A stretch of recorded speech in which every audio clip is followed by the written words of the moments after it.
This is not my knowledge, this is not my wisdom. This is the Lord's wisdom from Scripture, along with philosophical discoveries or points that have been known for thousands of years. As the disclaimer will note, there is no judgment here. Just real talk, real answers, and a whole lot of observable truth. So whether you are a believer, a skeptic, or you are just curious and you're clicking in, I am glad that you are here. Let's get into it. Today's question is the one question that I have heard the most throughout my life and my journey. If God is so loving, why does evil exist? This is not going to be a channel or a person that beats around the bush. I'm going to give you the answer straight up, straightforward, and then I'm going to go into the breakdown. The answer: evil exists because we have the freedom to choose it. It is not a created thing. It is the absence of God or good. Shadows do not exist without light, and in fact, you can also say evil actually proves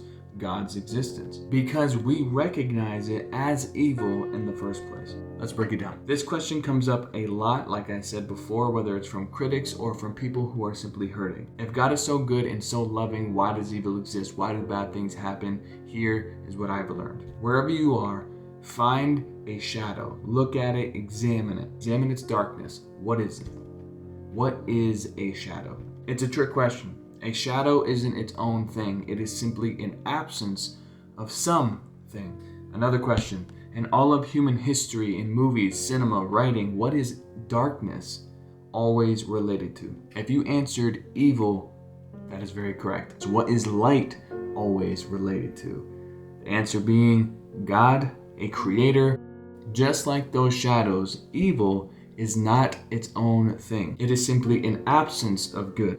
This is why we describe things as unjust, immoral, unethical, dishonest, or indecent. In that moment, it is as if someone went in and removed the good that was previously there. Have you ever disliked a person or a boss so much that you could almost feel when they walk in the room? It is as if they personally removed the peace that was around you. With this ingredient of understanding, we can now conclude evil cannot exist if we don't first have an example of good to base it off of. Evil cannot exist without first having an example of good to base it off of. Now, in order to have a basis or foundation of good when we are born, someone somewhere would have to create this basis for us. Someone somewhere had to inject our ability to think ethically or morally from birth.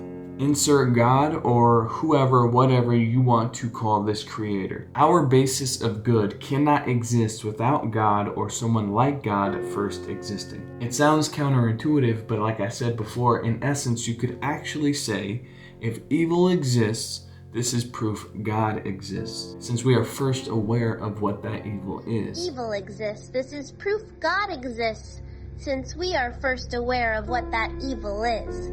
Shadows prove sunshine. There can be sunshine without shadows, but there can't be shadows without there first being sunshine. Okay, but why would God allow evil? Well, the answer goes back to the foundation of the Christian faith, God not intervening in our choices. Keep in mind, shadows are related to evil, whereas light is related to God. Listen closely. Shadows prove the existence of sunshine. There can be sunshine without shadows, but there cannot be shadows without first sunshine. Just like shadows aren't their own thing but an absence of light, evil isn't its own thing but an absence of God. The next question would be, well, where is God? To be blunt, exactly where we left him. Jesus himself could come to your party to make sure everyone has a safe, good time. However, when the buzzkill won't let underage bombshells into the party to drink, when he takes the keys from your friend who is too drunk to drive, or trigger warning, and it's unfortunate that this even has to be said, but this happens in this world, when a individual who has drank far too much is being led upstairs by a person or a group of people, and they are in no way, shape, or form able to give consent. When Jesus stops them, regardless of what you believe about that scenario, the fact is not everyone in this world will agree with his involvement. or him stopping it. Eventually, the majority or just enough people will want him gone. And unfortunately, statistics say that most will kick him out. So you send Jesus home and your friend drives drunk. The young lady is taken upstairs and those underage bombshells get their drinks. Your friend goes to jail for manslaughter. He hit a family while drunk driving. You get arrested for supplying alcohol to minors, and we know what happened upstairs. The next morning, everyone will blame Jesus. After all, he did say he would love and protect us. Yet nobody ever looks at who sent him home early. Where is God? To be blunt, exactly where we left him. On the back burner, on the top shelf collecting dust. People want to blame God for a 10-year marriage ending in divorce when he was never a part of it in the first place. So why does evil exist? The truth is, evil exists because we choose for it to exist. It continues to grow because we choose to ignore the one who could kill it all. All you have to do is take down the umbrella and shine a light on the shadow, and it's gone. But people are too busy blaming the light for the darkness their umbrella created. What do you think? Does the existence of evil prove or disprove God to you? Drop a comment. In next episode, we will dive into another reason evil exists. Because, like always, there's not only one answer. A reason straight from the Bible that might surprise you. With that, I leave you with scriptures that support today's message or bring further thought and analysis into it. Hit subscribe and let's keep this journey going. Boom. Let's go. Genesis.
Follow for Chapter 2.